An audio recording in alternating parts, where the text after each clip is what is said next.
As the last cries of the Crenolians vanished into the fiery chaos of their capital, a shadow from the Zha'tar flagship darkened the ruins.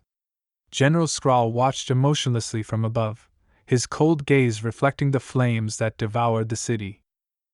"Another species subdued," he declared flatly. Beside him, a human captive, bound but unbroken, glared up with fiery defiance. "This isn't conquest," she whispered fiercely. "It's annihilation. And you will feel its sting." Skrull sneered, briefly amused. "We shall see, little prey." He didn't realize he had just ignited a retaliation that would shake the stars. The silence of the void was deceptive, a tranquil facade that masked the simmering tensions just beyond the edge of the Sol system. Earth's inaugural deep space exploratory fleet, a testament to human ambition and curiosity, sailed through the cosmos, charting a course toward a distant star cluster rumored to be teeming with habitable planets. Aboard the flagship Endeavour, Captain Lisa Reynard surveyed the star-speckled blackness from the bridge, the muted conversations of her crew forming a soft backdrop. Her second-in-command, Lieutenant Graves, approached with updated coordinates. "Course plotted, Captain? We'll reach the sector boundary in 3 hours," he reported, his voice steady yet laced with the thrill of their uncharted journey. Lisa nodded, her eyes lingering on the star map. "Keep the communications channel open and monitor for any signals. It's unlikely we're alone out here." As the fleet approached the boundary, a sudden flurry of alarms shattered the calm. The crew sprang into action, their training executed flawlessly. On the main display, a massive armada materialized from the void's sleek and menacing vessels, unmistakably designed for war. Unknown contacts, multiple signatures. "They're hailing us, Captain," the communications officer announced, his voice strained. Lisa straightened, her composure a stark contrast to the growing tension on the bridge. "On screen," she commanded.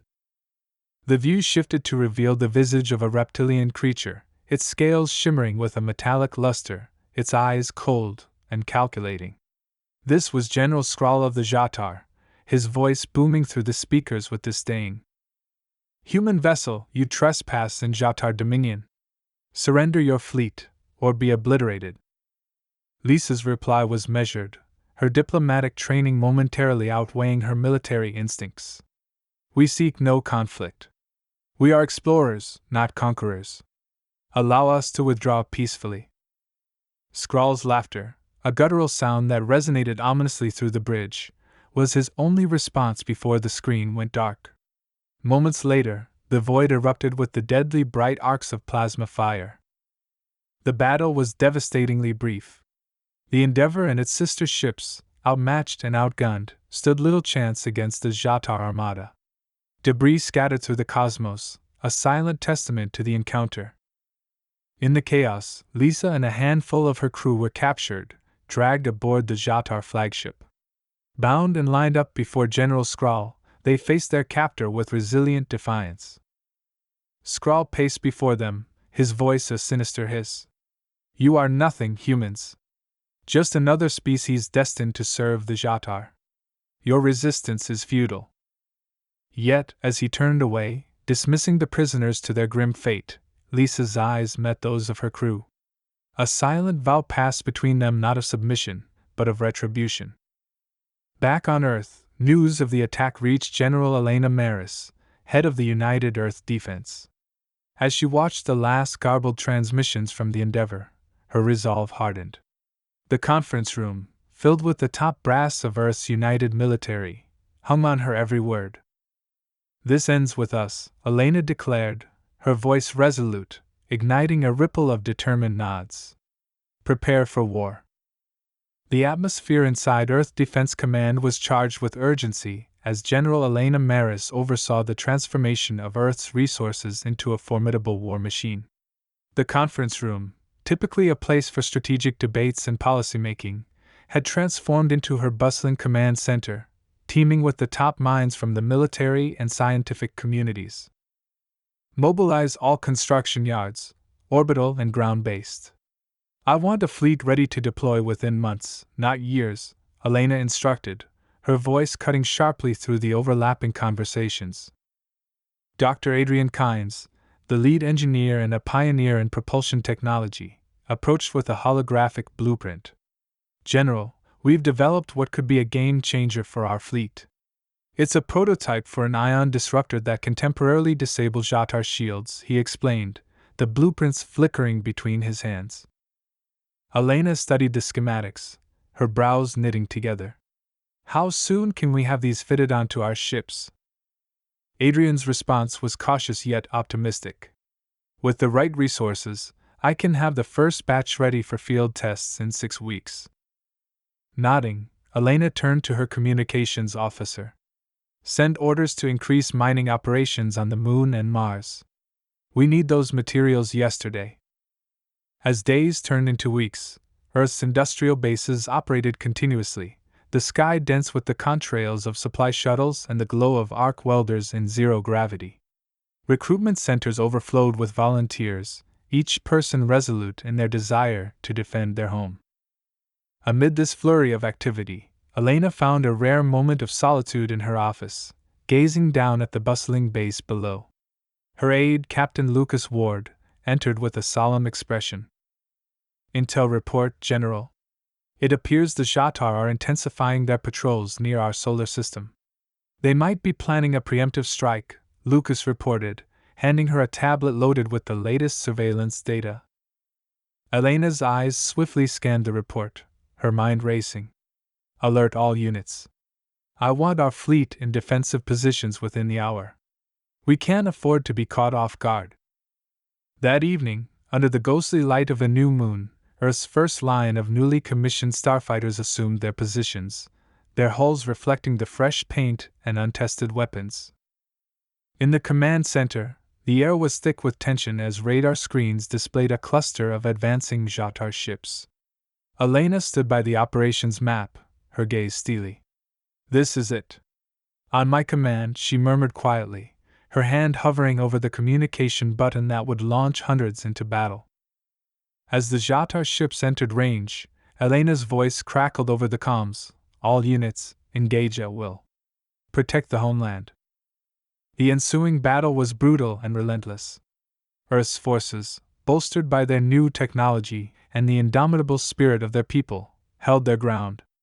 The Zha'tar were repelled, but not without significant losses on both sides. As the debris settled, Elena reviewed the reports of the engagement. Each casualty added a weight to her shoulders, yet the strategic victory was unmistakable. Earth had demonstrated its ability to defend itself. In the war room of Earth Defense Command, tension hung heavy as reports of recent skirmishes trickled in. General Elena Marris stood over the holographic map, the light casting sharp angles across her resolute face. The initial victories had offered humanity a sliver of hope, yet Elena was acutely aware that the toughest part of the war lay ahead. Dr. Adrian Kynes entered, his arms laden with a stack of data pads. General, we've decrypted more of the Zha'tar databases captured during the last raid, he announced, placing the pads on the table. Elena glanced at the topmost pad, her eyes narrowing. What have we discovered? Adrian tapped on the pad, bringing up images of other civilizations, some still thriving under Zha'tar oppression, others long extinct. It's worse than we feared.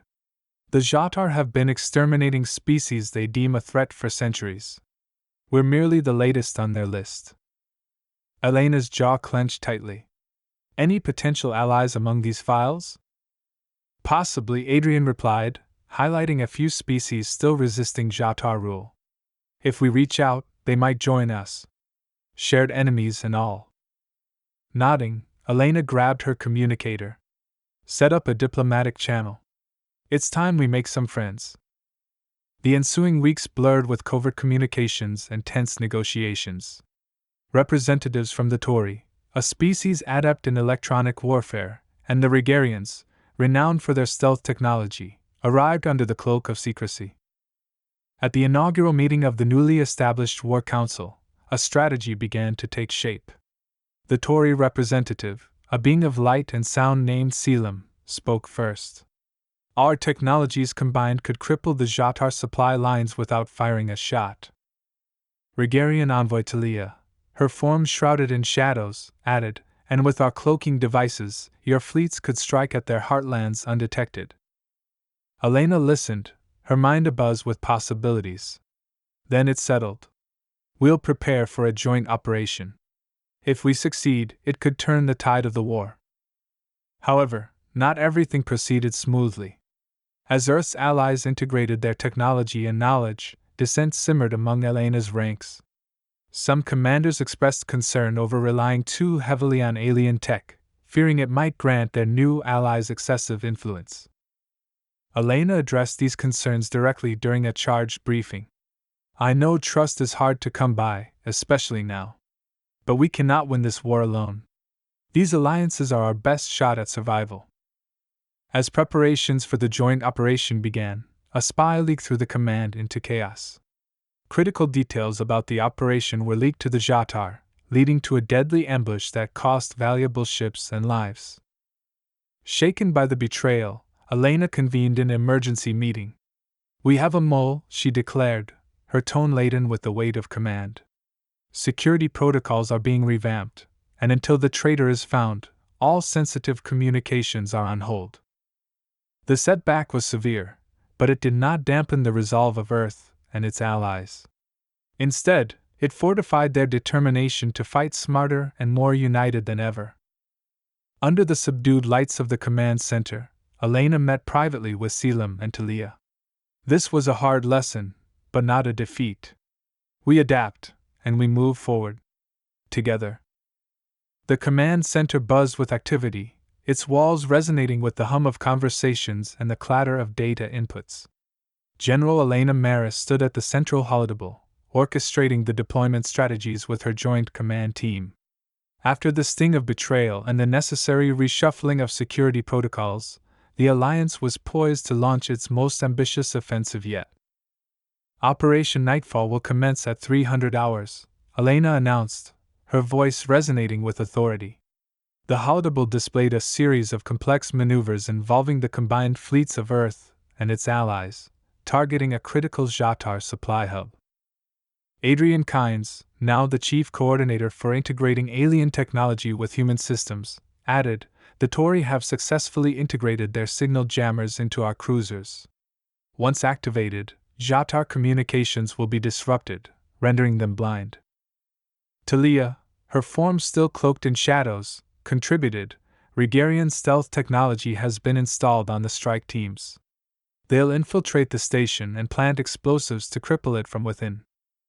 Elena nodded appreciatively, then addressed her captains, "This is a multi-pronged assault. Space forces will engage the enemy fleet, while our covert teams disable their station. We need precision and coordination. Mistakes could cost us the element of surprise, our most valuable asset." As the fleet maneuvered into position, the vast expanse of space near the Zha'tar station seemed deceptively serene. In the dim light of the command center, Elena monitored the initial phase of Operation Nightfall. The cruisers, now invisible to Zha'tar sensors, ghosted through enemy lines, cloaked by the dark. "Phase 1 is a go," reported a tactical officer. "Jamming signals are operational. Enemy fleet is in disarray." "Proceed to Phase 2, Elena instructed, her eyes glued to the screen as blips representing the stealth teams neared the station. The tension in the room mounted as minutes stretched into hours. Updates arrived in terse bursts of confirmation as the teams communicated their progress. "We're in," the ground commander's crackled voice came through the comm charges set. "Evacuating now." Elena clenched her fists, waiting on tenterhooks until the final report confirmed, "Charges detonated. Target is severely damaged." A wave of cheers swept through the command center, but Elena remained composed. "Regroup and prepare for counterattacks. They'll retaliate with full force." The anticipated counterstrike was swift and fierce as the Zha'tar, enraged and vengeful, launched aggressive assaults across several human outposts. However, forewarned by recent events and fortified by their alliances, the human and allied forces stood resolute. In the aftermath, with the dust still settling from the skirmishes, Elena convened with her command team to evaluate the impact. "We've dealt them a significant blow today," she stated, examining the damage reports. "But this war is far from over. We must press our advantage and keep them on the defensive." The room was filled with affirmative nods, the recent victory bolstering the morale and resolve of the leaders gathered. "Let's start planning the next phase," Elena concluded, her gaze sweeping over her team, each member prepared to follow her into the depths of space for the battles that lay ahead. As the meeting adjourned, Elena lingered at the holidable, her thoughts with the soldiers and civilians whose lives were inexorably altered by the conflict. For them, she murmured to herself, a silent pledge to fight until peace was secured. The war had reached its zenith. Earth and its allies, now a formidable force, were poised for the final assault on the Zha'tar homeworld, a planet enshrouded in the darkness of its ruler's tyranny. General Elena Marris, addressing the assembled fleet, understood that the coming battle was not merely a fight for survival, but a strike for freedom across the galaxy. "We've come far, farther than any of us might have imagined," Elena began, her voice transmitting across the ships, echoing in the cockpits of the fighters and the corridors of the cruisers. "But our journey ends here, at the core of our enemy's empire. Today, we fight not just for Earth, not just for our allies, but for all those silenced by the Zha'tar." On the bridge of the flagship Resolute, Elena observed as the fleet advanced into the Zha'tar system. Beside her, Adrian Kynes kept a vigilant eye on the integration of alien and human technology, a symphony of innovation that had shifted the tide in their favor. "Signal jammers online, cloaking field stable," Adrian reported, his gaze darting between the displays. "All systems operational. We're as ready as we'll ever be." As the fleet neared the planet, Zha'tar defense stations activated, unleashing torrents of plasma fire into the void. The first wave of Earth's fighters detached, navigating through the deadly barrage, their paths illuminated by the explosions of intercepted missiles. "Engage all squadrons. Target their main defense grids," Elena instructed, her attention riveted as the battle unfolded before her. The fighters executed a perilous ballet, slipping through Zha'tar defenses to deliver surgical strikes against their targets. Simultaneously, the main fleet clashed with Zha'tar warships, which engaged with ruthless efficiency. Amid the chaos, a transmission from the ground team crackled through. "We're on the surface, General. Proceeding to the objective."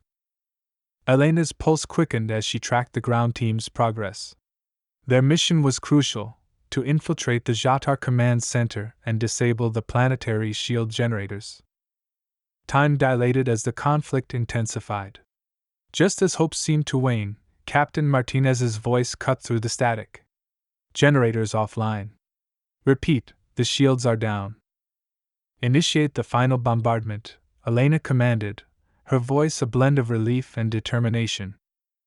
The fleet unleashed a ferocious barrage, targeting military installations and communications hubs while sparing civilian areas. As the dust settled, the once formidable Zha'tar defenses were reduced to ruins, their war-making capabilities severely impaired. In the quiet aftermath, Elena initiated communication with the Zha'tar command. "This is General Marris of the Earth Alliance," she declared. "Your capacity to fight is shattered. Surrender, and we will spare your people. Resist, and you face extinction." After a tense pause, the Zha'tar leader, his image flickering on the screen, reluctantly conceded. "We surrender." Elena exhaled deeply, the burden lifting from her shoulders, yet her heart heavy with the toll of their victory. "Prepare teams for occupation and aid. We end this war not with more bloodshed, but with mercy and assistance for those in need." Centuries after the war against the Zha'tar, the legacy of those tumultuous times continues to resonate throughout the galaxy. Historians debate the moral implications of humanity's aggressive response, questioning whether the extinction of an entire species could ever be justified, even for survival. Across many worlds, solemn monuments and memorials stand in silent testament to the conflict, reflecting on the lives lost from both sides. Amidst this backdrop of ongoing debate, the posthumous publication of General Elena Marris's diaries offers poignant insights into the personal cost of war. Her writings reveal a leader torn between duty and compassion, grappling with decisions that would determine the fate of civilizations. These diaries humanize not just Marris but the conflict itself, providing a window into the emotional and ethical storms behind the strategic facade of the war, reminding all of the enduring human costs of such profound struggles.